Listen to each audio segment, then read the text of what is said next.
Welcome to the Rim Break Rodeo. We hope this video helps.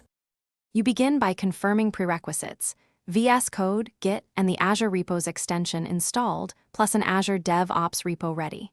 Next, open your project folder in VSCode and initialize Git with Git init if needed. Once done, set your identity with Git config user. Name and Git config user. Email so commits are tracked.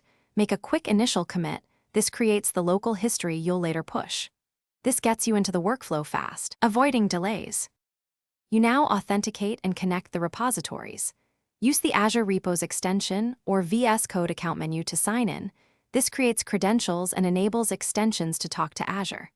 Once authenticated, either clone the remote into VSCode or add it as a remote with git remote add origin and the repo URL. Then push your local branch with git push uorigin main or master so the remote tracks your branch. Make sure branch names match. Otherwise, create the branch locally and push it. Finish by ensuring VSCode shows the remote and branch status. Check Git remote V and the source control panel.